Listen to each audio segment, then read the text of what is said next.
Drag racing fan, let's talk drag racing once again, right here on Between the Slicks. Thank you for joining in. Thank you for watching. Let me be clear with you tonight. Tonight, the plan is to have Mike Minnick on, the winner of the B field at Nitro Chaos. He will be our first guest. We're going to have him on around 8:30 p.m. Before that, we're going to talk drag racing. And then after Mike, hopefully around 9 p.m., we'll have Scott Palmer on. Now, Scott already told me that they're going to be in transit to Martin, Michigan, and for a drag race up there. So he might not be on. I want to give full disclosure. He might not be on, but I've sent him the link. I've said, hey, come on this time if you can. If Scott's not able to come on tonight, maybe we'll get him another night. Maybe we'll get him live at the track at some point. But Mike Minnick, the driver of the Chi-Town Hustler, and Scott Palmer, that is the plan tonight. Speaking of Nitro Chaos, when you get a chance after the show, go check out the full elimination video that I put out on my YouTube channel. Round by round action, interview with Mimi Meow, a backup girl from that day, pinup model. Also interviews with Mike and Scott in Victory Lane, which happened to be the burnout box right in front of the tower there at Eddyville Raceway Park. So be sure to check that out. Also, I have a video of Scott Palmer's record smashing run at Eddyville. It's a standalone video, about 40 seconds, and you can see that. Sam, thank you for tuning in. I appreciate it, man. Chris, thank you for tuning in over there on the West Coast. Thank you, sir. Ryan, Monday morning. Thank you, man. Was awesome meeting. Yes, it was good to talk to you, man. Good to see the funny car out there, and glad to see that generation of body out there being represented as well. Ryan representing the Mad Max funny car out there at Nitro Chaos. Todd, good to see you. And yes, as Destroyer 1320 is saying, smash the like, y'all. Yes, smash that like button. Hit the share button for me. Subscribe to the YouTube channel. Let folks know about this right here, Between the Slicks, where we talk drag racing, and we have, I think, one of the most diverse platforms of drag racers and people within drag racing. Last week, we talked to Jim Harmon, who in marketing is using drag racing for his company, which is a pest management company out in California. California Pest Management is his company. And here we go. And we're looking at it like, why would someone be involved in drag racing? And he tells us why. And he sponsored Tim Wilkerson and Alex Milodanovich last weekend at the Winter National. So we talk to those types, and we talk to drag racers themselves. Folks, who else is talking to the stars of Nitro Chaos? They weren't on my Tuesday night show, Competition Plus Power Hour.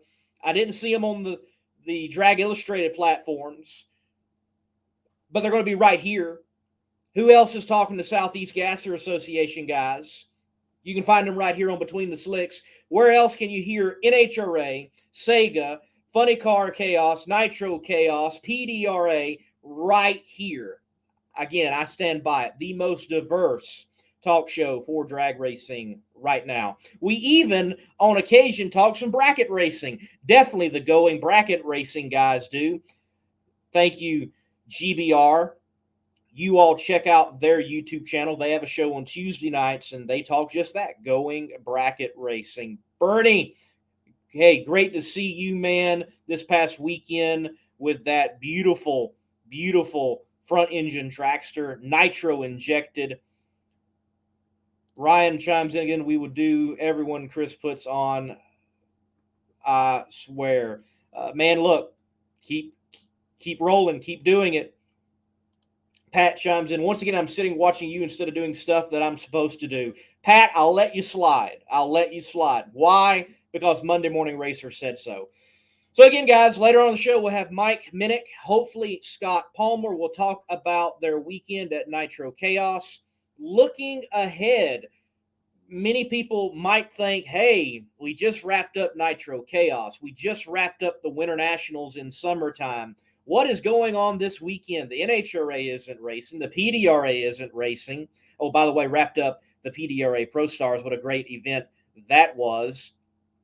But what's happening this weekend? Well, a lot is happening in drag racing. Folks, just because the NHRA isn't running, and when I say the NHRA isn't running, I'm referring to the Camping World Professional Tour.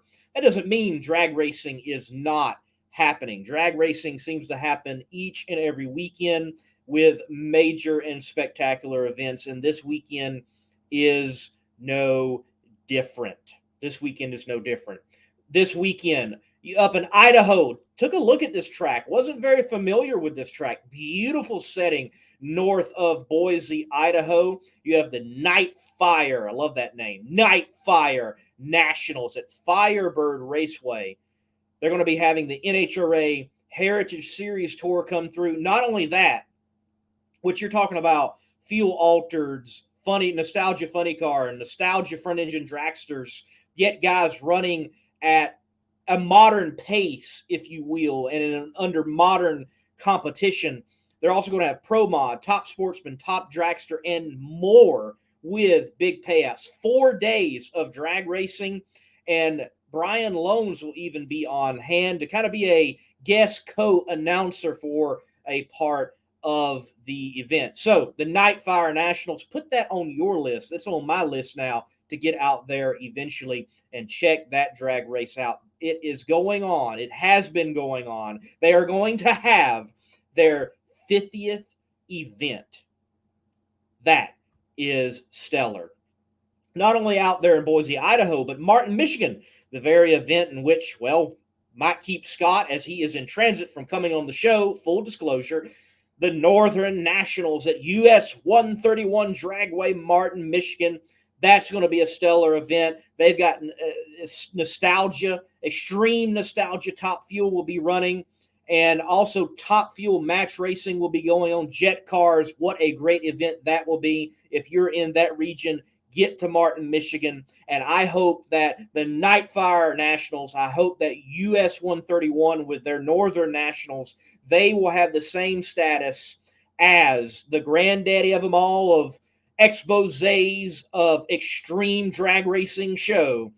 The Night Under Fire at Norwalk, Ohio is already sold out. And I hope that becomes the case for all those other events. Yes, the Night Under Fire is sold out, where people are going to see big show funny cars, Top Fuel dragsters run, such as Justin Ashley. And they're even going to get to experience a big old jet truck burn down the sign. I will not be at any of these events, though.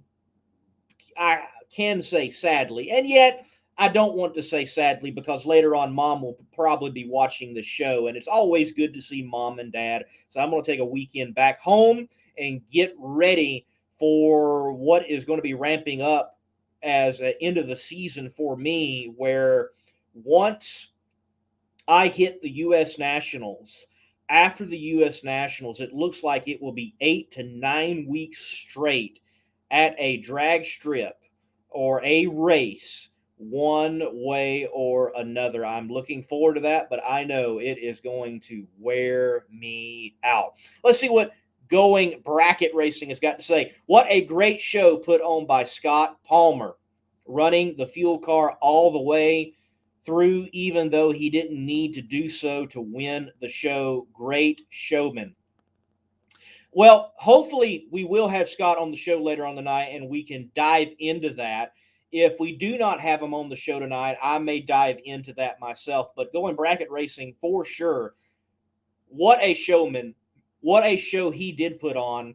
And what a show all of those drag racers put on there at Nitro Chaos. But I definitely, when we have Scott on, or if we don't have him on, I've got the videos ready to go. I may go ahead and play them, but the burnouts, wow.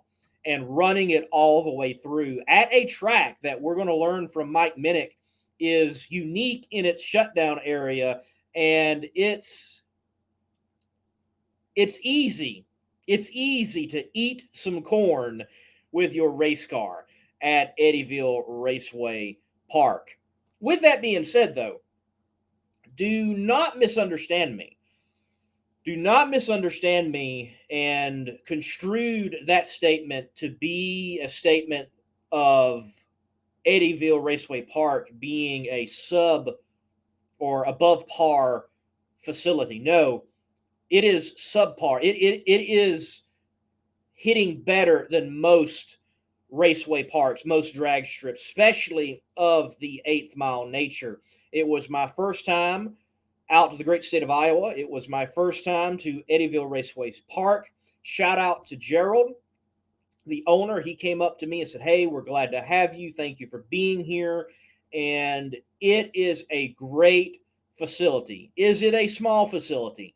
Well, yes, but it being small, I think, does not detract from its greatness.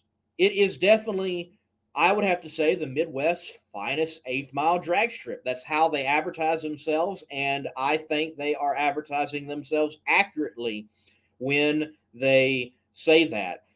There was good room in the stands to find your spot, though they were filled and people were lining the fence. It was a good crowd for Nitro Chaos. They had good bleachers, is what I'm trying to say. It wasn't raggedy old rundown wooden bleachers. No, these were aluminum bleachers, and they were nice bleachers, and they could sit a good crowd. They even though the tower is a small little itty bitty tower, they have this viewing party deck with another small grandstand on it, and it was reserved for VIPs, and that's smart. It's a small track that is doing some big track things. And I want to say this: if you think small, you're going to stay small. But if you think big, you can punch above your weight class, and that's what a Eddyville Raceway Park, I believe, is definitely doing. They had good concessions for a reasonable price. I highly recommend the Frito pie. If you've never had a Frito pie, well, you need to go to a drag race at Eddyville Raceway Park and get a Frito pie. They've got a good version of it. I enjoyed my time at Eddyville. You're not too far from Oskaloosa, Iowa, and there's lodging options there. There's lodging options in Eddyville. It's about an hour and a half drive from Boise. Not Boise, excuse me. I'm thinking Idaho, but it's not but an hour and a half drive, I believe it was, from Des Moines, which is where you would land if you're flying. So you need to check out Eddyville Raceway Park. I want to give a shout out to the owner of the Econo Lodge there in Oskaloosa. I was needing a ride back to Des Moines to catch my plane to get back to North Carolina. And, well, in Oski, as it's shortened to, Oski, Iowa, Oskaloosa, I was not finding an Uber, a Lyft, and there wasn't even a taxi company apparently located there. I shared with him my need as I was trying to figure those things out, and he gave me a lift. He gave me a lift at no charge. By the way, the Econo Lodge, clean, and they really take care of you every day. They came by, "Hey, is there anything else you need? Can we change anything out for you? How can we make your stay more comfortable?" So if you go to Eddyville Raceway Park, you're looking for a place to stay, the Econo Lodge in Oskaloosa, Iowa, I highly recommend it. The event itself, Nitro Chaos, what a unique event. And understand this, ladies and gentlemen, I could have went to Pomona, the Winter Nationals, a prestigious event in its own right.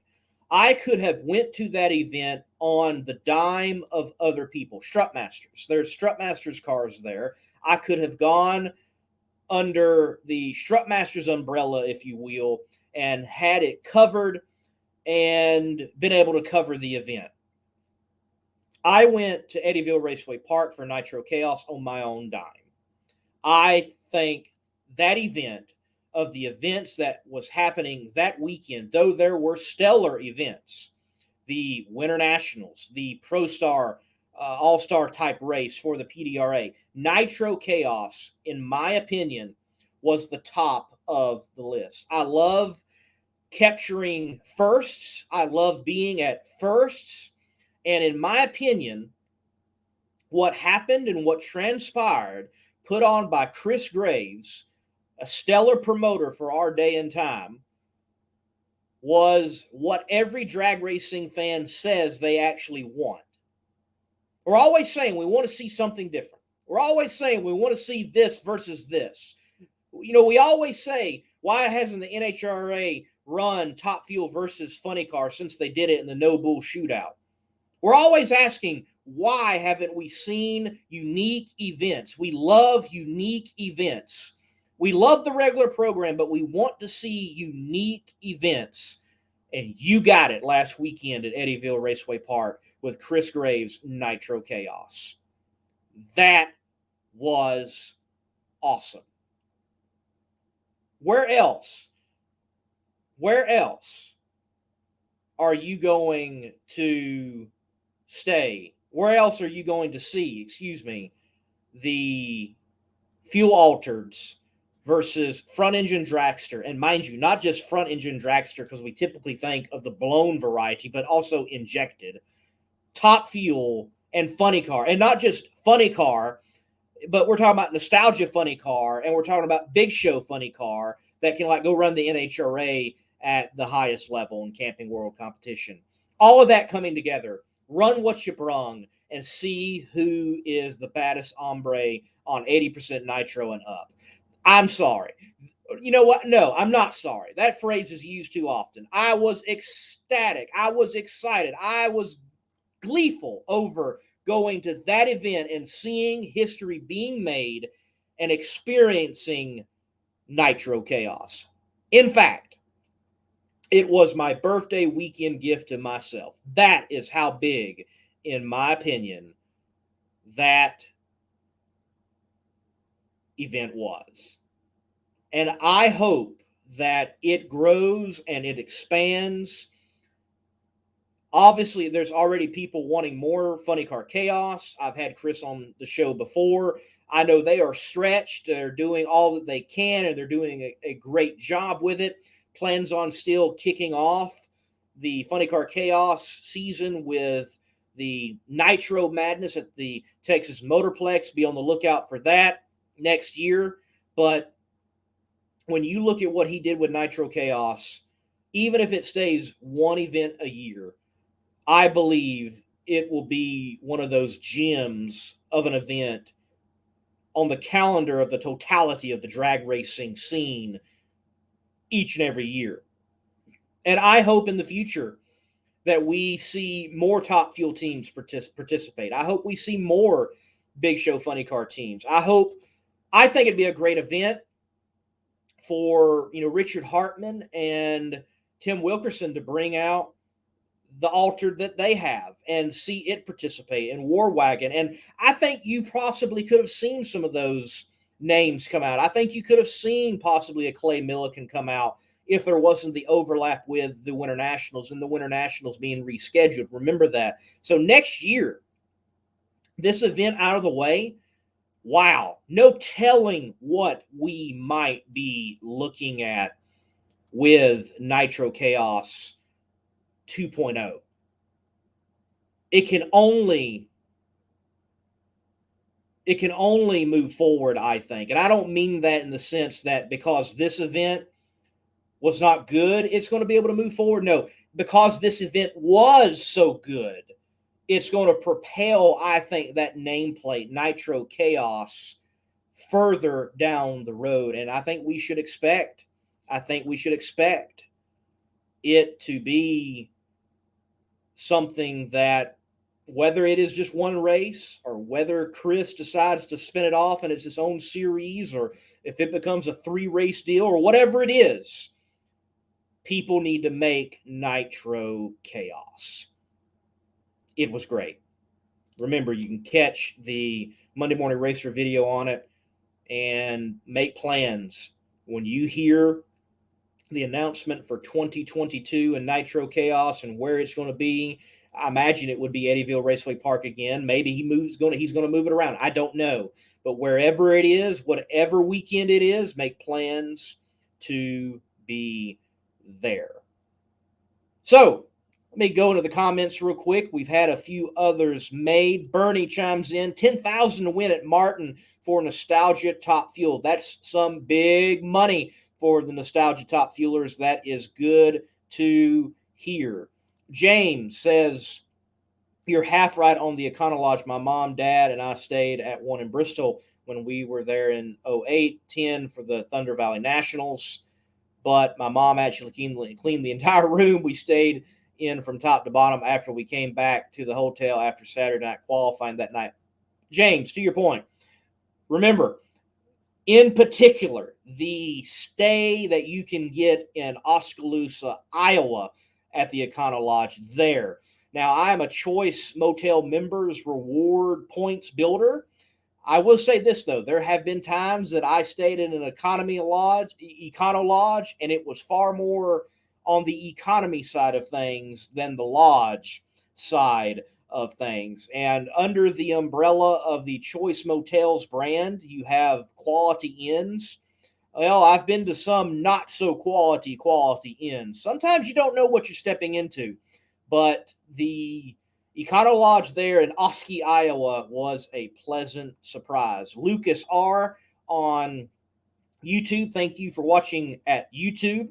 Chimes in, you're the man, Lee. Hope you're doing great, brother. I appreciate that. Thank you. Trying to do a good job and trying to get some great motorsports coverage out to all you folks and give a platform on Monday Morning Racer out on the World Wide Web for individuals that they don't get mentioned all the time, or maybe they're not in the limelight when they really should be, because, well, the Camping World NHRA series is not all that is for drag racing. There's way more in drag racing, and I think there's way more stories to tell than just what happened at the Winter Nationals. But that is a story to talk about. Let's talk about the Winter Nationals. What a great event it was, and an event that separated the men from the boys, I think you could say. It was so hot. I remember watching the car chief with Cruz Petragon. His name slips me. I think it might be Ryan, but he put a little video out. He's like, oh, let's check the track temperature. And he clicks the track temperature reader, and it was like 144 degrees. Oh, my.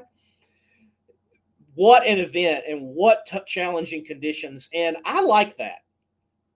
I like it when these professionals are put into challenging conditions. You know, you hear it all the time, NASCAR drivers, I don't like going to that track. I hate that track. Maybe they're referring to Darlington. Why is this track on the schedule? I don't want them to have an easy Sunday ride. You're professionals. I want you to be under challenging conditions. I think that creates the best stories. I think that creates the best racing. And I think we saw that at Pomona this past weekend. And the heat created a lot of drama, possibly. People were hot under the collar. Todd Yuntz mentions Matt Hagan and John Force. I'm glad that we had that moment, because anytime the controversy rises, anytime some tempers flare, that's good. And it creates stories, and we have moments just like we are right now talking about on this show. I will say this, though. It is fascinating to me that we even have a storyline to talk about with that situation. So many drivers say, race your own race. Don't worry about who's in the other lane. And yet we have these individuals that even say it at times, and they get upset about who was in the other lane and what they did. Jeff Arend on the Competition Plus Power Hour explained it well, that if you're mad in that situation, why be mad? Just use it to your advantage. You can let Force hang out. You don't have to put the pre-stage light on. You don't have to go and stage all the way. You can calmly do what you want to. Once you pre-stage, you've got 7 seconds, but use all 7 seconds. Really the individual that put himself in a bind possibly in that situation would have been John Force. Also, I am a big proponent of, I don't want unwritten rules in drag racing. Baseball has these unwritten rules, and you got to follow by this culture within the sport. I don't want that in drag racing. If it's within the rules, let's have it within the rules and use that to your advantage. If you want to double bulb every time and you want to drive that way, do it. If you want to deep stage every time and you want to drive that way, do it. If you want to use 7 seconds every time after you put the pre-stage bulb on, do it. It's all within the rules. If you want to do all of that within one drag race, if you go round by round, do it. It's within the rules. And if someone gets upset with you for doing something within the rules and you won, you did your job. You won. It's a matter of winning and losing. Now, can you expect to possibly be raced differently? That may be the case. But why is it we're shocked by what John does, and yet you've got someone like Tricky Ricky Smith who built a career out of it, and it's almost as if we have a favoritism towards Ricky. Ricky's a great guy, but it's like it's okay for Ricky to do it, and we know he's going to do it. He's got the nickname Tricky, and it's fine there, but, John double bulbs, and I just very strange how people react to these things. But I would say I think Hagan overreacted, and just race your race and be concerned with your lane. And I think at times possibly know the rules situationally and how to use them to your advantage. Put it this way. You have a quarterback or a running back. They're down. They need to score. And there's only a minute or 30 seconds on the clock.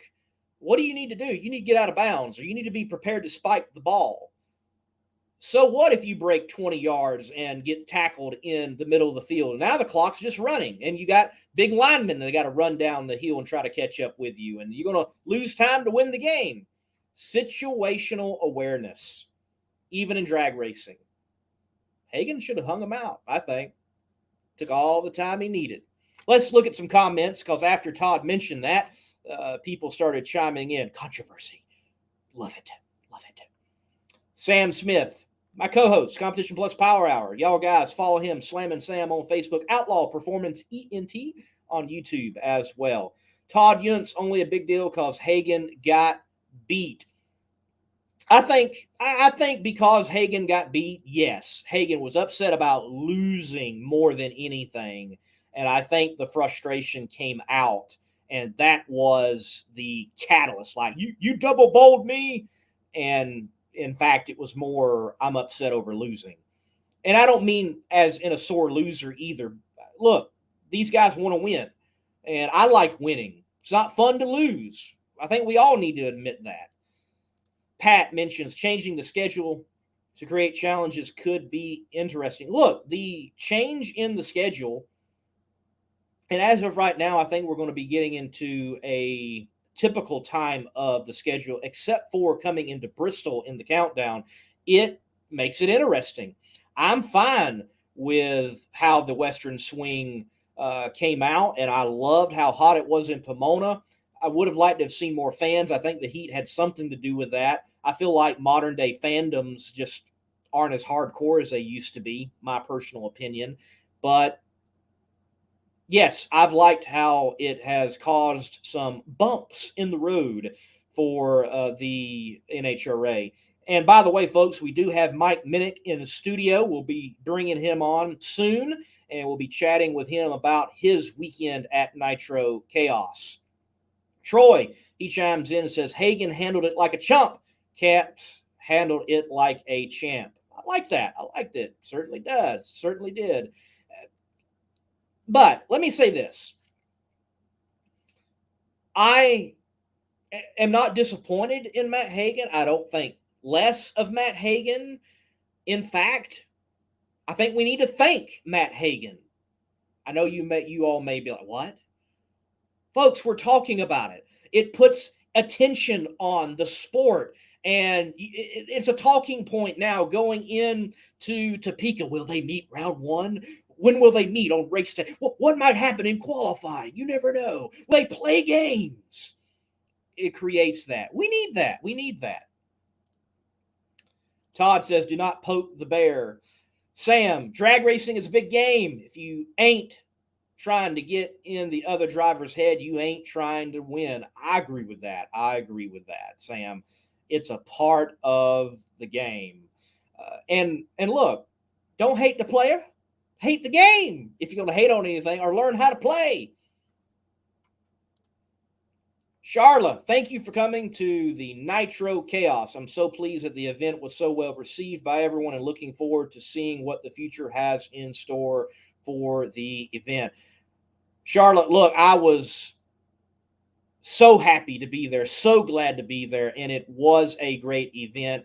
And keep me up to date with what is going to be happening there in the future. And I know this, if I had the time, I'd be coming out to Eddyville for the Fuel Altered Nationals. That looks like another great event coming up in a couple of weeks or 3 weeks or so. Sam says, love staging games. How about the staging duel in Mountain Motor Pro Stock at Virginia? Yes, Sam, thank you for mentioning that. That got overlooked this weekend, but I love staging games myself. And yes, Mountain Motor Pro Stock, Extreme Pro Stock, PDRA. Wow. I believe it was Justin Kirk and Elijah Morton. It was like 3 or 4 minutes. They just sat. They sat so long, it made Kyle Lang, the official starter of the PDRA, he put the switch down. He just set, he kind of waved it up and he set it down like, okay, all right, boys, when you're ready, we'll drag race. And then somebody was nice enough to allow Kyle to sit on ice, quite literally. They brought a cooler up and allowed Kyle just to sit in between the cars as they were waiting for the staging duel to end. I love it. I love it. Look, if I was a competitor, maybe one day I'll be able to get to do this. Man, my car would be the coldest. I'd have everything iced down. I'd be ready. I'd be ready to sit. Ready. Put extra fuel in it. Be ready. You want to play? Let's play. Fine by me. Pat, what's he got to say? Pomona temps were like Texas in the fall. Pomona was warm. And I love seeing the changes in condition, and I loved how I heard, crew chiefs were having to go back to other tracks and look at data. And I think it's going to make Bristol very interesting, it being in the countdown and in the fall this year. Well, folks, look, we need to bring on our first guest of the night, Mike Minnick, and chat with him. I'm a little overdue. Wanted to get all your comments in. Thank you for watching. Thank you for liking. If you haven't liked, hit the like button. And if you haven't shared, please hit the share button. We're going to take a break, a word from Power Built Tools, and we will have Mike on right after. Power Built Tools exemplifies innovation in the tool industry. From hand tools, power tools, and even tool storage. Check out powerbuilt.com for Power Built Tools. And remember, use promo code MMR15 for 15% off at purchase.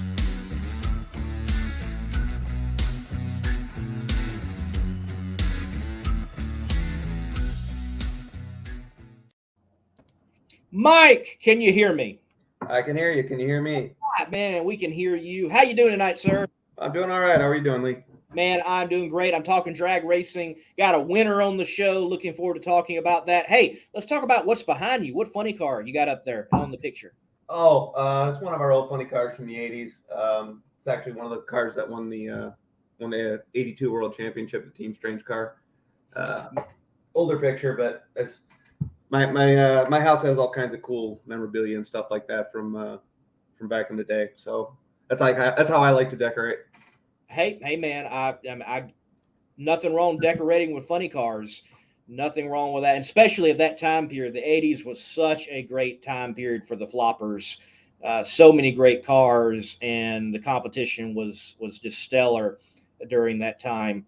Well, speaking of competition, I'm sure anytime that the Chi-Town Hustler shows up in the pits, people are like, "Oh, they're here, great, great." And man, you've got a long history with a very prestigious name there. Your family, I mean, you're what, third generation funny car driver of that particular car. So dive into some history first and foremost before we even get to Nitro Chaos of the Minick and coils and how all that comes together and the significance of Chi-Town Hustler. Sure. It dates all the way back to the mid '60s. My grandfather used to, it all started. They were street racers. That's where it started at. Eventually took it to the strip. My grandfather had known Farconis for a little while. They were at the drag strip, and actually, Austin was just a kid. He was just a teenager when they first met him. Had a little altered wheelbase car of his own that he was having troubles with. He actually asked my grandfather to drive it to see if he could get down the track. My grandfather had a reputation for being a good wheelman, being able to get any car down any track, and that's kind of where it started. The three of them went in together on an altered wheelbase car. Then in the late '60s, they decided the future was in flip-top nitro funny cars, so they built a '67 Barracuda. That was their first nitro funny car. Had great success with it. Toured around, mostly local. They went to some further tracks, but mainly in the Midwest. And the car had an unbelievable win record. I want to say it was somewhere in the neighborhood of like 90 to 95% of the races they went to, they won. After that is when they built the '69 Charger, which that was probably the most famous car that we ever had. That's the one that most people associate with the name. That's the one that went, touring all over the place. I want to say in 1969 and 1970, they were running well over 100 dates a year with it. And everywhere from Florida to the East Coast to California and everywhere in between. So grandfather stopped driving in '71. They had a myriad of drivers after that. Russell Long, Ron Colson, Pete Williams, Denny Savage, all drove the car. 1980 rolled around. Frank Hawley started driving it. They actually decided they wanted to chase points on the NHRA circuit. 82, 83, they were the world champions. After the '84 season, Hawley decided he wanted to leave. That's when he decided he wanted to start his drag racing school, and that's when my father took over driving. He drove until 1989, when unfortunately he had a bad accident up at Union Grove, Wisconsin, blew the body off the car and totaled everything. And that was the last time the car ran for a really long time. And in the mid 2000s, a gentleman by the name of Troy Martin decided he wanted to do a tribute car. We got hooked up with him.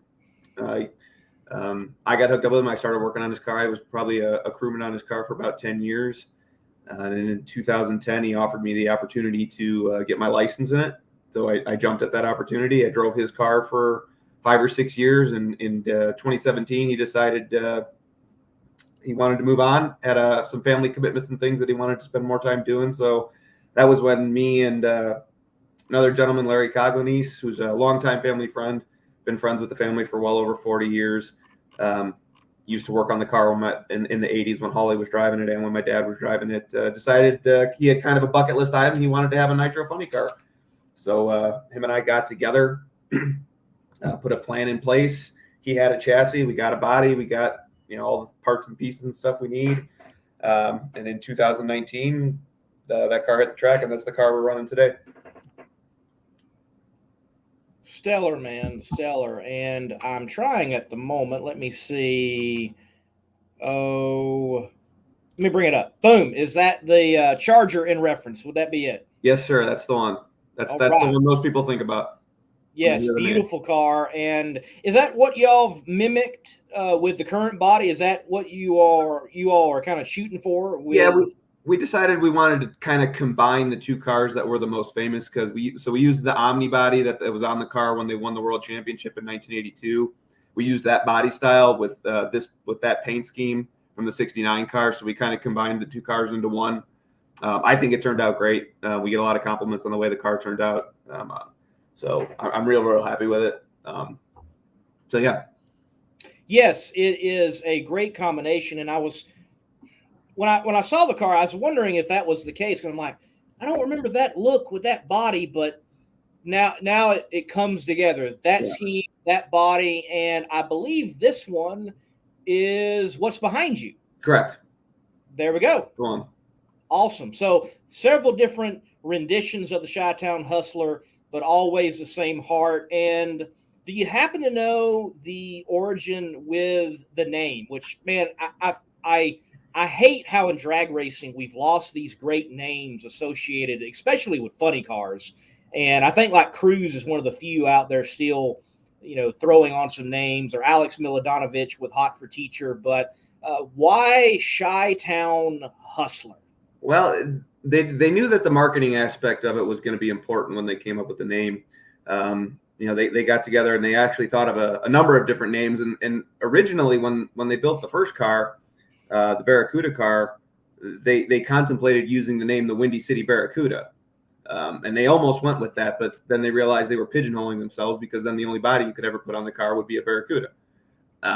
So the Chi-Town Hustler name actually comes a little bit from my grandfather's youth. He was well known around the pool halls of the south side of Chicago. So that's where the Chi-Town Hustler moniker came from. Like I said, they knew that the marketing was going to be a big part of the success of the car. So they wanted to make sure they had something catchy, something they could market, something they could use. So after a few think tank sessions, that's the name they came up with. It stuck. It worked out well.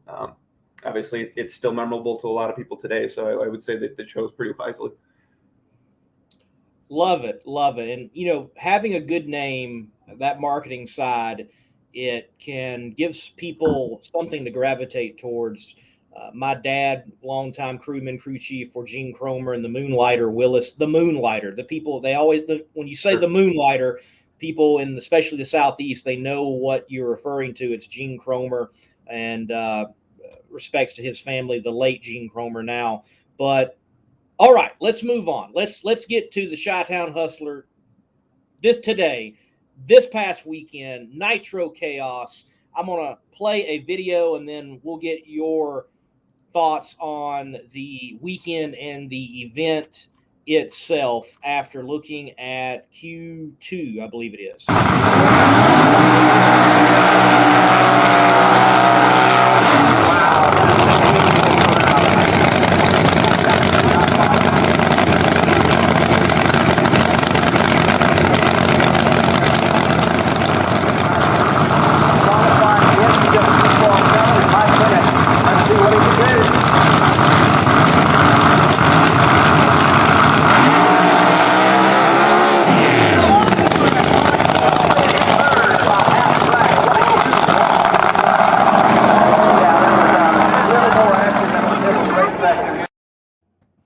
So I know everybody is talking about Scott Palmer's burnouts, but the Chi-Town Hustler is known for its burnouts as well, and good burnouts over the weekend, man. Thoroughly enjoyed them. But yeah, Nitro Chaos. What were your thoughts going in, experiencing it? What are your thoughts afterwards? And I frankly believe, man, this is what drag racing ought to be like each and every weekend. But your thoughts on what Chris Graves put on at Eddyville Raceway Park? No, I've known Chris for a while. I've been to a few of his other events, his chaos events. We ran one of them up at Martin a few years ago, and I went down to the Dallas event this year just because I knew it was going to be a big event. 70 cars that are on the property, so I didn't want to miss that, even though I couldn't bring the car with me. So I have faith in Chris and Tara and the events that they put on. Picking Eddyville, I think, was a great choice. I hadn't personally been to Eddyville in about 10 years, but even the last time I was there, it was a great racetrack. And the improvements that they've made since then have only made the place better. Gerald and Kyle Kramer and their whole staff, they do a phenomenal job. So I knew that the event had great potential just because of who was behind it and where they were having it at. Obviously, a lot of the guys that were there we haven't really raced with much.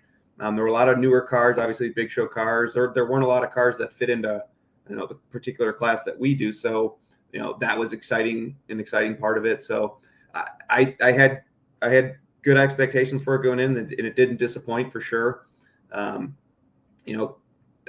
I said, I've known Chris for a while. I know he's a racer himself, and so is Tara. They know what it takes to run a successful event.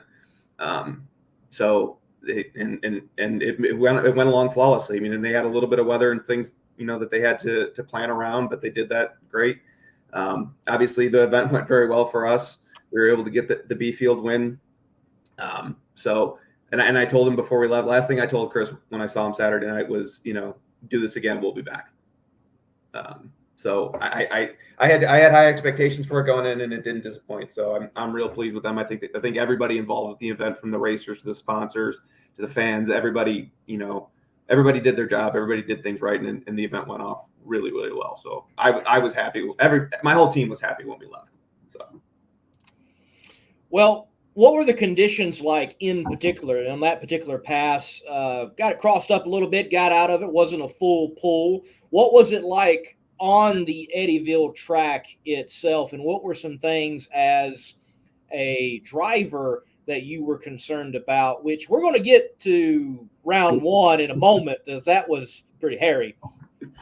The track itself was in great shape. It's unbelievably smooth. It's all concrete. The whole 8th mile is concrete. So, for us, I think it was the reason we struggled a little bit was just because we hadn't been there for so long. And actually, we are having a little bit of a problem. Our car was too aggressive. We just couldn't back it down enough. It seemed like all weekend on that run in the video you showed right there.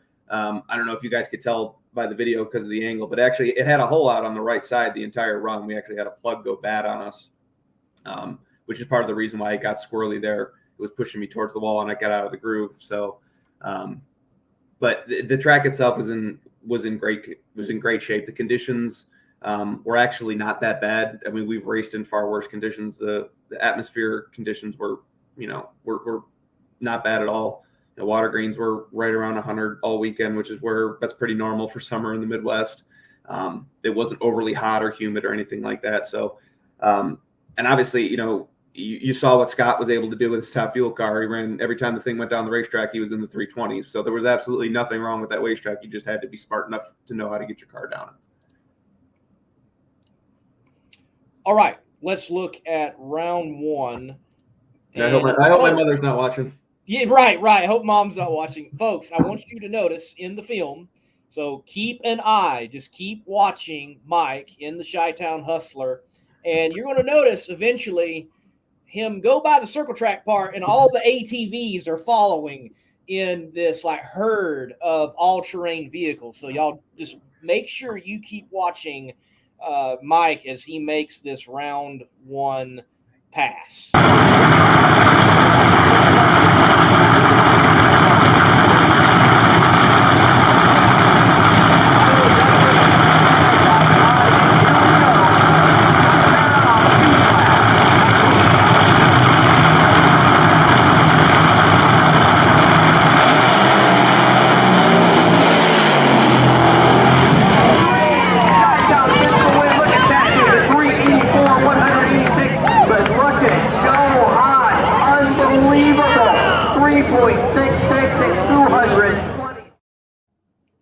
And right there at the end, you can tell you're sideways going over the hill. And so what did happen? You can tell by the video, something did pop, but nothing came out. Nothing obviously blossomed. And you are, experiencing probably the number 2 fear of any drag racer under being on fire of, oh, how do I get this thing stopped? Yeah, the chute cables got bound up on me. I went for them. My shoe cables are right here by my right hand. I went for them and I hit them, and one lever kind of moved, and that was the one that popped a little bit. And the other one just wouldn't move at all.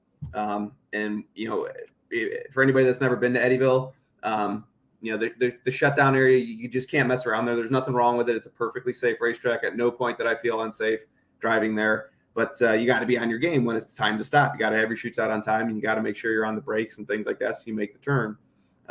So when I felt the one cable kind of bind up and didn't want to move, I just immediately let go of it and immediately went for the brakes because I knew I didn't have time to mess with it. So got on the brakes pretty hard. Never, like you said, it looks from the video like that one chute popped, but for whatever reason, it never came out or it never fully blossomed. So I never felt the chutes hit at all. So I got on the brakes pretty hard. Unfortunately, I probably got on them a little bit too hard because car started bouncing on me pretty good. And the way the shutdown area is at Eddyville, it actually goes downhill a little bit. And then the turnoff is part of about a little 1/8 mile oval. So it's kind of a bank turn that you turn on. So I had the car bouncing and it hit the banking and it kind of started moving me from side to side. And there was actually a brief second there where I thought I was going to be upside down. The way it hopped on me, and it had to have had all 4 wheels off the ground.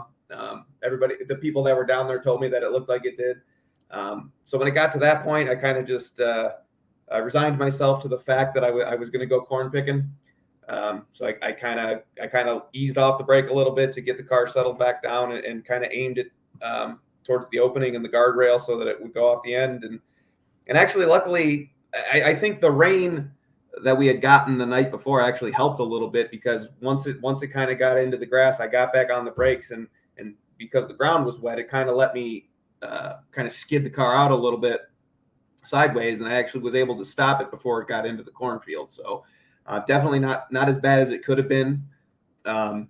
We took the necessary steps that we needed to get the chute cables fixed. And they worked perfectly the next round. So, like I said, definitely not as bad as it could have been, but there was definitely a few seconds there where, I was unsure of how it was going to end. But luckily, like I said, it all worked out perfectly. We were able, no major damage, a couple little cracks in the body, a couple little things we had to fix in between rounds, but nothing major. We were able to get the thing fixed and back up to the starting line for the final and win the race. Well, it's definitely been a good year for the corn in Iowa. That is a corn wall that you would have been heading for. But I guess corn's better than a net in all reality. And like it's definitely better than the concrete wall. That was my only other option. Right. Use the corn to start and use the concrete wall. Right. I think it's definitely take the corn and you, as you said, stop just a bit before it. And I stopped by the pits and took a look at the car just as much as anybody else was, and it looked good. And what could have been a bad moment turned out to not be that bad, and just a great story on Between the Slicks to talk about. Yeah, everything on the car worked the way it was supposed to. So my crew and Jake Sanders, who did a lot of the work, the way we had everything set up. I didn't even, I wasn't even sore from it. I got thrown around pretty good with the way it was happening things, but with all the extra head padding and shroud padding and stuff that we added into it, like I said, I wasn't even sore. I wasn't even sore from the seat belts or anything. So, like I said, definitely not as bad as it could have been. Definitely. Charla, I do want to know, if you'll put it in the comment section, I would love to know, if a drag racer takes corn out, is there an insurance claim made by the farmer? I would love to know that. I'd love to know. So you don't take any corn out. You just mow some grass. Car's in good shape. And we go on to the final round. And I want you to know, if I can find the comment. Here it is. Bernie Bartella. He was on the crew with the Beadle & Malloy front engine dragster. He says, what a huge honor it was to race against Mike and the team in the final last weekend. They are the best. So even the competition's like, hey, we got to go up against the Chi-Town Hustler. And what a great event. You've got a modern, like, top fuel car with Scott Palmer and what it was capable of doing. And then you've got, your first round opponent in Joe Haas. What a beautiful, funny car that is. And the look of it and the modern pieces he's got. And then y'all have got the nostalgia, modern flair going in the equipment. But then you got Beadle & Malloy and their injected front engine dragster on Nitro. Just what a great event of all these different types of drag racing vehicles coming together and heads up duking it out. So No, absolutely. I mean, you think about it. I had the opportunity to line up against guys that I would never line up with under any kind of under circumstances. That BD and Malloy car, they're local to Chicago just like we are. Their shop's probably only 5 or 10 miles from ours. I mean, they're not far from us at all. And I've known those guys for a really long time, and we never have the opportunity to race against each other just because we're two completely different classes. And that a part of that's actually kind of interesting is the Dave Brown, the guy who drives the BD and Malloy car. His brother Dan is on my crew, so that was another thing that was kind of cool. We got to race each other in the finals. The two brothers got to go at it. So, but yeah, getting the line up against cars that I would normally never get the chance to. Obviously, I didn't get the chance to line up against Scott all weekend. I would have liked to, but wasn't in the cards. So maybe next year. It was. I'm kind of surprised that nobody's thought of this to do this before. Because when you think about it, when you're at the event, you're just thinking, wow, this really makes sense to do something like this. You got all these different guys from all these different places, all these different combinations, and we all get to race against each other. And it's just, first guy to the stripe wins. But that's Chris and Tara thinking outside the box, knowing what people want to see and putting the effort forward to make it happen. So, like I said, they do it again, we'll be back for sure. Right, man. It harkens back to the earliest days of drag racing when there weren't the speeds that we're dealing with, and there wasn't the technology that we're dealing with. But somebody got butthurt somewhere because they were getting beat, and they're like, I want my own class. And you start getting all these classes, and Chris has said, here's the rule, run what you brung. And, whether I have Scott on the show or not later on, because it was up in the air if he could make it, I've got the video proof. Scott could have went down if the other front engine dragster didn't have a breakage, Frantic Fuelish, I believe. Name fails me right now. But if they didn't have a breakage, Scott wouldn't have been in the final, and you'd have a completely different winner. So everybody was. I did a poll on my channel, like, who do you think is going to win, fuel altered, front engine dragster, top fuel, or funny car? And overwhelmingly top fuel. And I understand that, but I mean, the nature of drag racing and being on an 8th mile drag strip,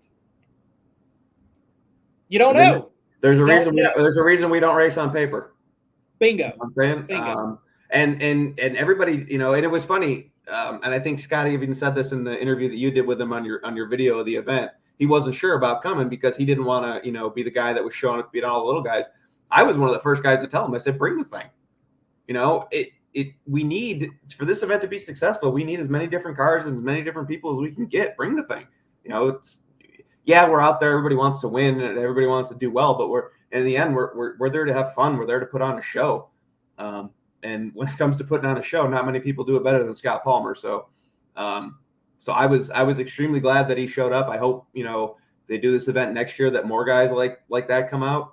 I heard you say earlier, it's a good event for Wilkerson and Hartman to bring their alter to. I think that'd be a great addition to it. And I know Tim has raced at that racetrack before several times, so he's familiar with it. I hope that, more guys come out next year and the field's even bigger. Because we need events like this. We need events like this to be successful, and we need the racers to support them.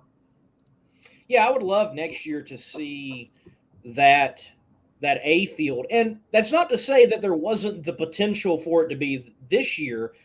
Howard Motorsports with Terry Totten tuning and Chris King driving, they were still working some bugs out. A couple of other big show funny cars still working some bugs out. So I think some of those cars get things worked out. That A field, I believe, can be seriously competitive. And if Richard Hartman and Tim Wilkerson came out with that altered and War Wagon came out, I mean, the A field could just be stacked. Absolutely. And then make that B field even more competitive. And Chris has already shown, well, if there's enough cars, we'll just do a C field. Right. And in that competition and having those cars and having those stout fields, I mean, it pushes all of us to be better. So I'm all for it. I hope more guys come out, and I know Chris was planning. He wants to do this again. So, and I think he's shown through, his track record in the past when he started putting on these chaos events, he knows how to grow them. He knows how to make them bigger. The racers support him because, you know, he's one of us. So I'm really excited about where this event can go in the future and see what it becomes. Definitely, man. Well, look, I got the answer.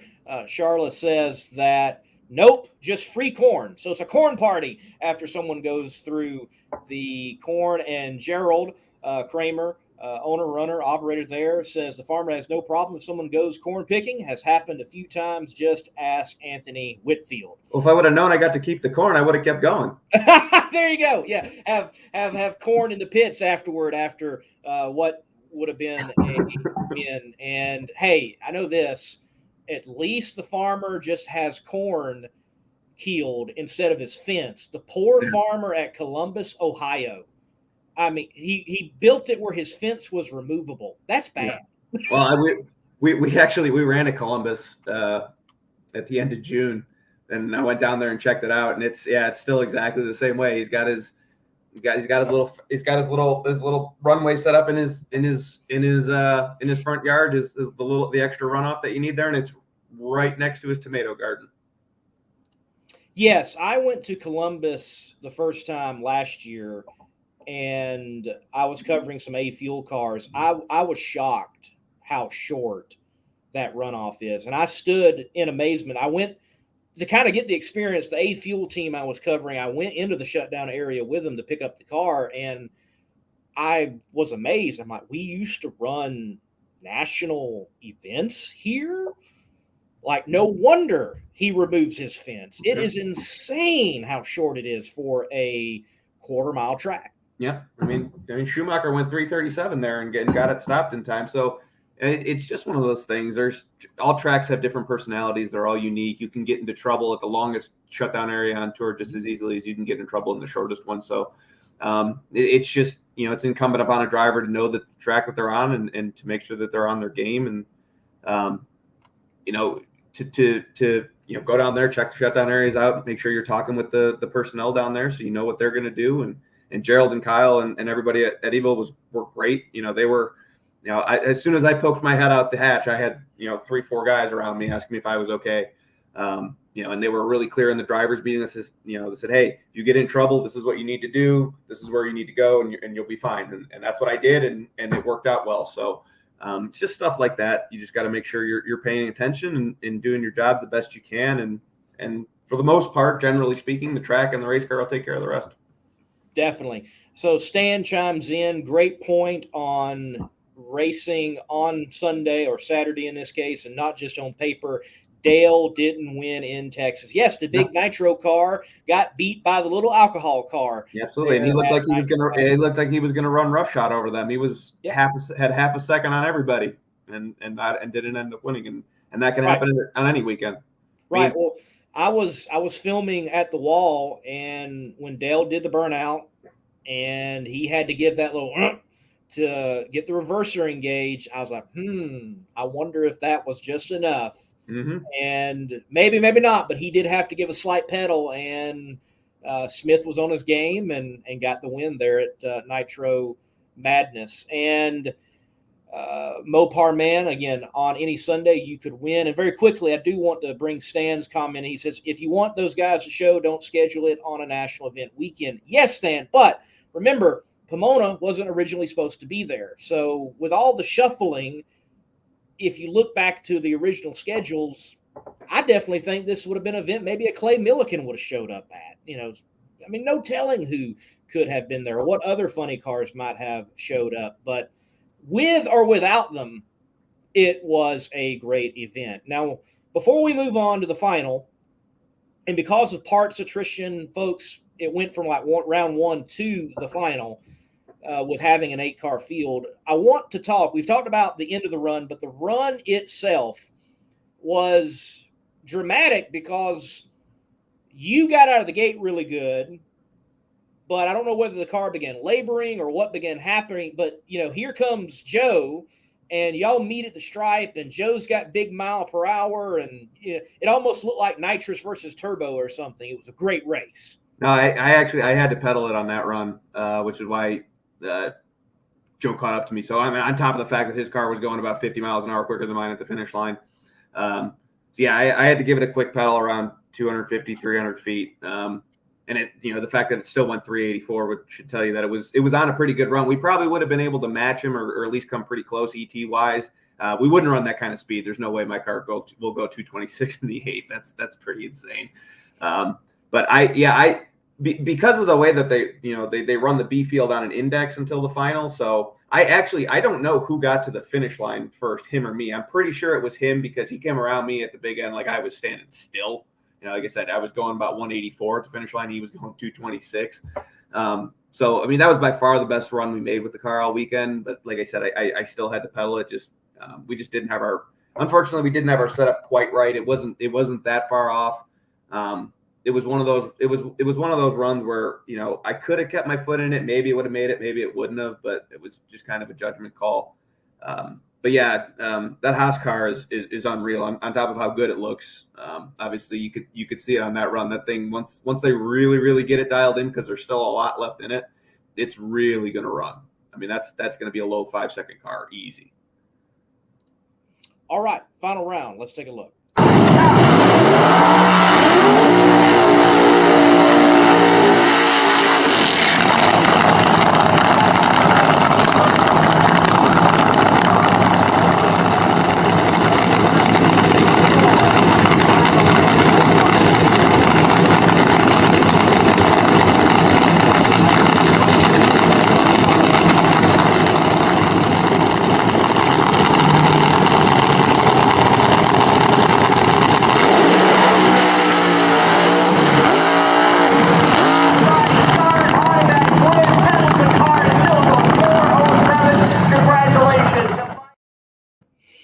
Well, even with the tuning challenges, able to pick up the win for the B field of the first Nitro Chaos. If I remember correctly, Bernie told me, even though there was a red light, because I know he was trying to gun for it and get an edge, they did break a transmission. Yeah. But, man, what a great sight of front engine dragster versus funny car. And, like, the funny car is burgundy and gold, and the dragster's blue and gold and orange. Such juxtaposition, just beautiful. Yeah. Thank you, Chris Graves. Absolutely. Yeah. There were some weird things going on with the Christmas tree in the final too. I don't know what happened. I don't know if they had it set up for a sportsman tree or something, because actually neither one of us got reaction times. Like, he went red, but I didn't get a reaction time either. So I don't know what was going on. Yeah, unfortunately they had some parts breakage, so we didn't, wasn't much of a race, unfortunately. Like I said, I know those guys real well. They're friends. Bob Malloy, the guy that owns the car, I've known him for a very, very long time. And, Bernie's over there too. He's a great guy. And so, it's still like I said, it wasn't the prettiest thing in the world, but we got to the finish line first, and in the end, that's all that matters when you're in the final round. So, we have some more things to work on with our setup a little bit, because we should be able to go down the track a little bit better than we did this weekend, but it's definitely not that far off. If we can get it dialed in, we should be right up there running with those guys in the A field next time. Well, man, I definitely expect the Chi-Town Hustler to be at Nitro Chaos 2.0. But what does it normally look like in a typical year for you and the Chi-Town Hustler? What series do you all run? I know you said you've caught some Funny Car Chaos events. Is it the NHRA Heritage Series Tour? What is it that you all are participating in? We mainly stick to match races in and around the Midwest. The car has a reputation for that. At tracks like Martin and Great Lakes and Cordova and Eddyville, Cedar Falls, Columbus, and all those places. I mean, there's enough tracks in the Midwest where if we can do, our goal is to go out, two times a month from May to September. That gives us 8 or 10 races a year, and that's plenty for us to keep busy. We've all got day jobs, we've all got families and things like that we need to make sure that we're making time for. So, and we do a couple of the chaos races that are close. We were actually going to do the first chaos race in Eddyville this year in June, but unfortunately we had some truck troubles. We were on the way there, the truck broke down, and we weren't able to make it. So that was another reason it was really important to me, because I told Chris we were coming, and he had marketed us as going to be there. unfortunately, we weren't able to be there, so I felt bad for that. So that was another reason it was really important for me to represent Weld this weekend at his race, since we weren't able to go to the last one. So between doing a couple chaos races here and there, and 6 or 7, 8 match races a year, like I said, that's plenty to keep us busy. And that's really all we want to do. We want to go out there. We want to put on a show for the fans, and we want to put on a show for the promoters and everybody. We want to do, go out there and do long burnouts and make header flames and put up good numbers on the board. That's our goal. Our car, the setup that we run on our car doesn't really fit into the Heritage Series rules. We run a little bit of a bigger pump and a bigger mag. But there's not really much call for us to adhere to Heritage Series rules in the Midwest. The only race around here for that is Bowling Green. So we stick to our match races and we stick to the chaos races because, quite frankly, those are the most fun. That's where we like to be. That's where, that's the group of racers that we like to race with. Those are the tracks and the promoters that we like to race for. So that's what we stick with. Where can people see the Chi-Town Hustler for the remainder of the year? I'm thinking possibly World Series of drag racing going to be there? We're not scheduled to be at the World Series right now. Actually right now we probably only might go out once or twice more. We don't have any official dates booked for the rest of the year. If there's a track promoter out there that wants us, give me a call. We didn't get a chance to test this year because we got into kind of last minute thrash mode on a couple of things. So we have some new parts and pieces and things that we'd like to test. So we might just go out and do that. But we were supposed to be at Milan in September, but unfortunately that racetrack is going through some changes right now. So they ended up canceling their schedule for the rest of the year. So like I said, we don't have any official dates booked, but if you follow us on Instagram, follow us on Facebook at the Chi-Town Hustler. That's where we post all of our updates and anything like that. So if anything changes with our schedule, that's where you can go and you'll be the first to know. Well, man, thank you for being on the show. Just a couple more questions. Sure. With your family and how long you've all been in drag racing and connected with this great name within drag racing, what is a particular memory? And I'm sure it's hard to pick a particular memory, but which one stands out from your childhood of drag racing and participating in drag racing that when you look back on it, it's the fondest of all memories in drag racing for you? For my childhood, it was just going to the racetrack. My dad was a crew guy on a couple different cars when I was a kid, and just going to the racetrack and hanging out and doing little stuff to be able to help, cleaning the rubber off the bottom of the body or cleaning the oil pan or anything like that. Just knowing that I wanted to be part of the crew. I wanted to be cool and things like that.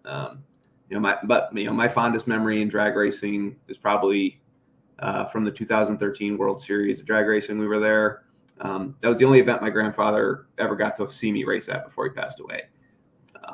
So that's, when anybody asks me what my favorite memory is or, what my most cherished memory is, that's not even close. Because there's a few really good pictures of him standing on the start line behind the car. Like I said, that was the only time he was able to see me race in person. He was, he wasn't in the best of health towards the end of his life, so he didn't get to travel very much. But we were able to get him out to Cordova in 2013 on the World Series, and on top of that, we did really well at that event. Unfortunately, we lost in the final to Cruz Pedregon. That was when he had his nostalgia car there. So unfortunately, we weren't able to win the event, but we went to the final, and the car ran great all weekend. And like I said, having him there and being able to see it in person, that's the best memory I have. It'll always be the best memory I have, regardless of what I do moving forward.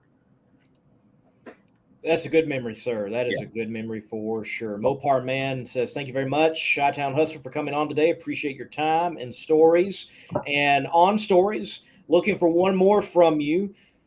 With the long history that the car has, your family has out there in the drag racing scene, drag racing fans, with the access that they are provided within drag racing, the nature of it, they're able to share their stories, and they love doing that. So what is a top fan story? Someone coming up, man, I saw your grandfather. Man, I saw your pops, that type of moment. There was one guy who came up once. I don't remember where we were. It was right after I first started driving the car.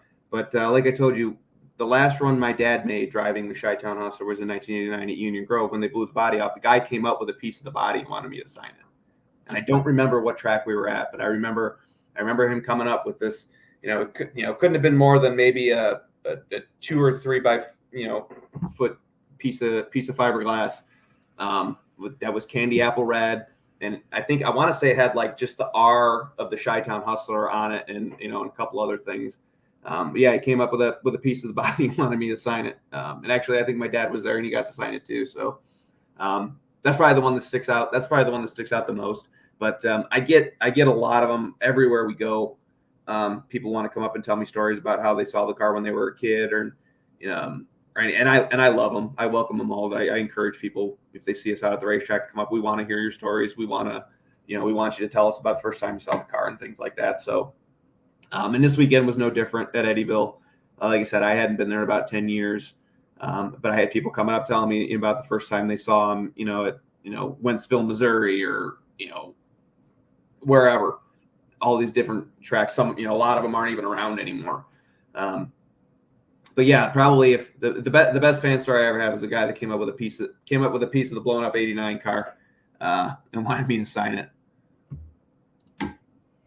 Well, let's say thank you to twistedshifters.com and 360steel.com for them promoting Nitro Chaos. Yeah. We also need to say thank you to Edward Wolf Yes. Pumps. He sponsored it, particularly the B Field. And before we let you go, Mike, take the time. I'll give you the floor and say thank you to whoever you need to say thank you to. First and foremost, I have to say thank you to Larry and Mary Coglanese, because they're the ones that give us everything we need to run the car. Without them, we wouldn't have anything. So they're for sure right at the top of the list. My crew, Dan Brown, Bill Manrot, Jeff Nemsher, Chubbs, my clutch guy, Dave Vallow, who's going through some health issues, but we still think about him. We still talk about him. My dad, Wayne, Brian Scanlon, my brother, Dan. These guys have all helped us get to where we are. Guys like Scott Graham, who's Pat Dakin's crew chief. He's helped us a lot with parts and things like that. Bobby and Dom Lagana, for sure. Corbin Lattice. I've got great people behind me that make this thing happen. I've got great sponsors that support us: Firecore 50 Wires, Bill Miller Engineering, Chi-Town Race Products, Jake Sanders at Snake Enterprises, Apple Girl Art. I could go on and on. The list of people behind us is what makes this work.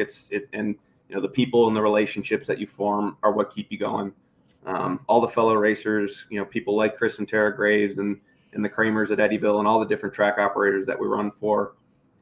You guys are the reasons that we keep going. So I just everybody involved, I have to say thank you to. All the people you mentioned that supported it. Ed Wolf at Wolf Pumps, especially since he sponsored the field that we ended up winning. So we can't do it without these guys. Can't do it without my crew. Can't do it without the people that give us the resources to do what we want, and we can't do it without the people that give us a place to race. So and most of all, probably to the fans.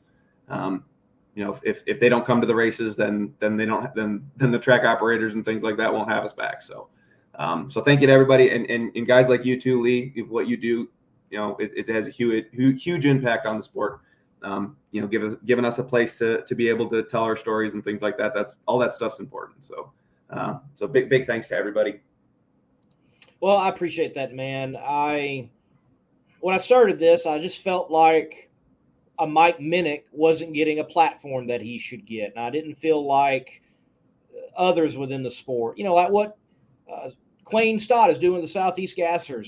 It's spectacular. Why aren't they on more shows? And Sure. It's nothing against NHRA, nothing against PDRA, nothing against those great names. They are great names, but in other particular places in drag racing, because drag racing has so many different flavors, but yet what you did and what Scott Palmer did at this first ever type of event, it's special. It's just as special as the Winter Nationals, in my opinion. Its history is just beginning compared to a long-running historical event such as the Winter Nationals, but it's just as important. And I believe the platform, so there needs to be a platform somewhere to talk about it and to chat about it. So thank you for that. And 100%, I agree. Yeah, and man, look, thank you for coming on. And we look forward to seeing you on down the road and many more Chi-Town Hustler burnouts, wins, minus corn. Yes. Yeah. No more corn. I don't need to do that anymore. Thank you, sir. You have a good evening. Thanks. You too. Folks, we're going to take a break. And right after the break, let's talk Scott Palmer and the Nitro Chaos event. Hero Soap Company is a veteran-owned establishment that produces all-natural, essential oils-infused soap that is sold with a portion of the proceeds supporting other veteran groups. Hero Soap Company. Heroes supporting heroes. Be a hero yourself and buy a bar and let freedom clean.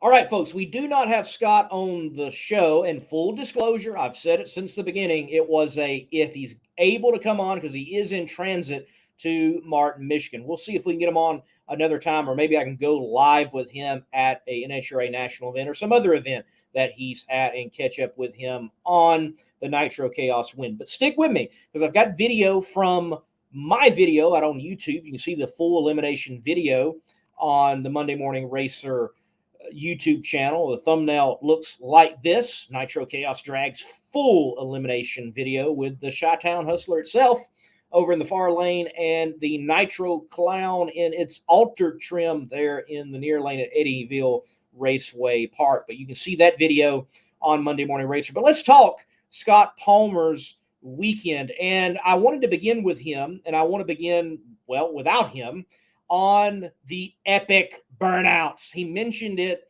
in the interview that I had with him after his win in the burnout box, oddly enough, I'm talking about burnouts now, in front of the tower at Eddyville, that he could hear the crowd over him doing the burnouts. Why? Because they were epic. I haven't seen a top fuel nitromethane big show type of car do burnouts like this since Dean Scusa and John Force. And in fact, I will say, I can't remember, honestly, the last time a top fueler did burnouts like this. It has been a long time. Let me just play the video. Enjoy. Come up with it.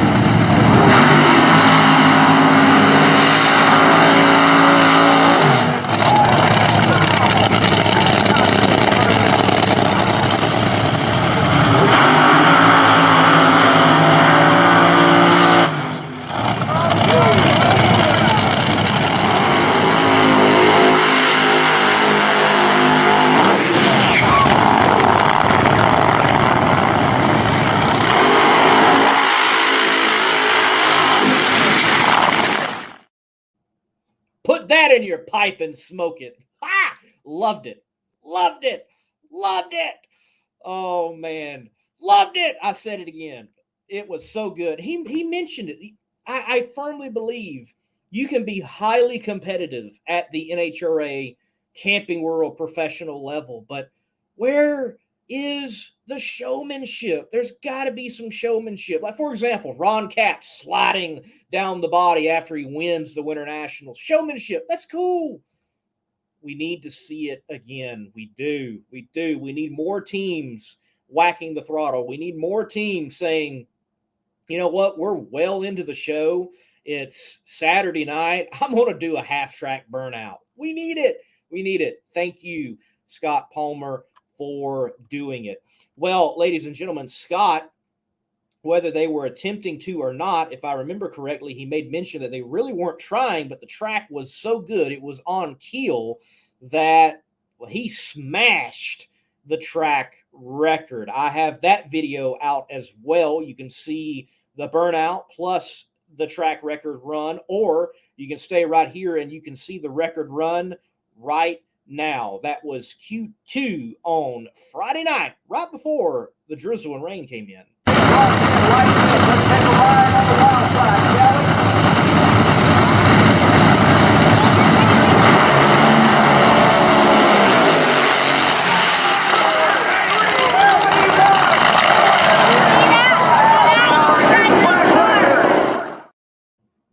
Folks, he smashed it.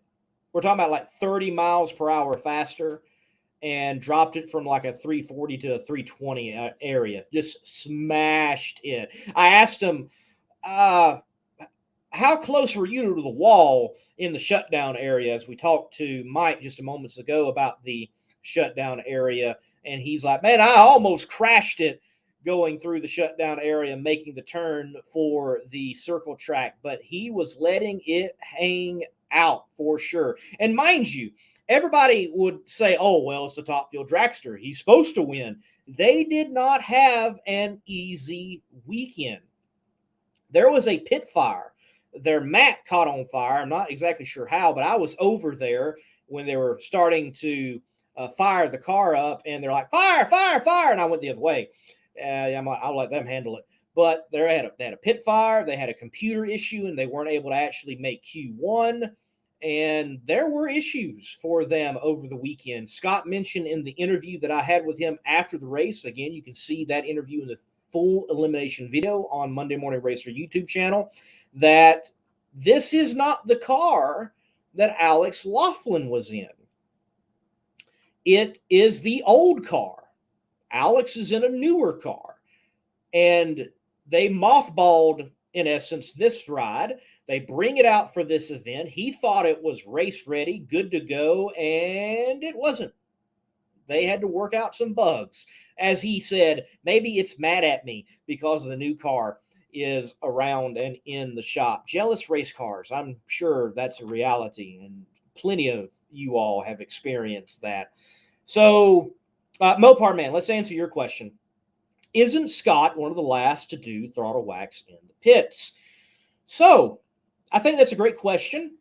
And for a period, Scott was about the only guy, if not the only guy. But with him doing it for the time and period which he was like the only one doing it, there's been some people to come back into the sport, or at least say, hey, we need this back into the sport. And yeah, where else are you going to stand just feet away from 10,000 horsepower? Wah! Oh, such a great feeling. And many other teams have implemented it. So right now in the NHRA pits, Scott Palmer, he will whack the throttle. And you will also have Alexis DeJoria. They're whacking the throttle. You also have Terry Haddock with the funny car last that I experienced, whacking the throttle. If you catch Paul Smith on a good day, he very well might be whacking the throttle as well on whatever funny car he's tuning. And then do not forget Leverage Family Racing. Not just one. They give you 2 throttle whacks, and they've been doing that for decades. So it's still out there. I just wish every one of them was doing it. On the fact of race day and it not being a pristine day for Palmer, let's take a look at the round 1 matchup for Scott Palmer.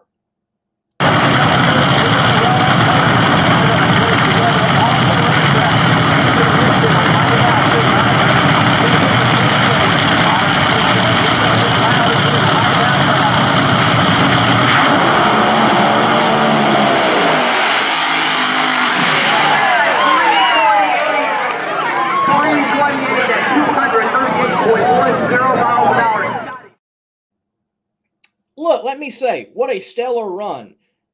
Know this, though, and recognize this. The Mighty Mouse fuel altered.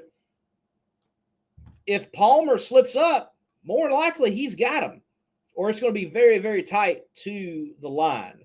So there were opportunities. They were there, as we're about to see in the round 2 run, for Scott Palmer to lose this race. I've had people chime in on the video like, the only thing I don't like is that, someone like Scott Palmer can show up and run the table. Well, the beautiful thing about run what you brung is, well, anybody can show up with anything in the particular rules of this case, Nitro KS, 80% in the tank and up, and give it a go. And you don't race on paper. Just because John Force rolls through the gate, though odds may be in his favor, they are just that, odds. They are not solidified. Nothing is already on the trophy engraved with a name. You never know who might have won. And some context here.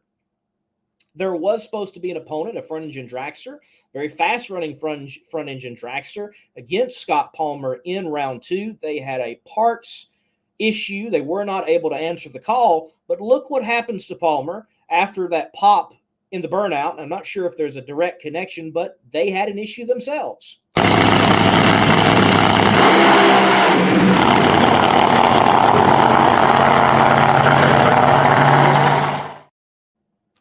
Whoops-a-daisy.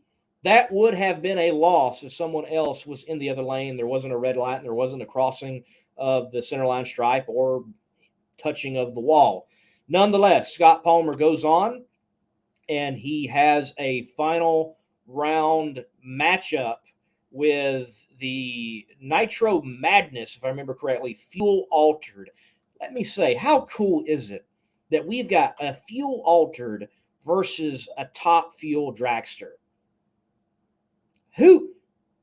Drag racing dreams come true, people. Let's take a look.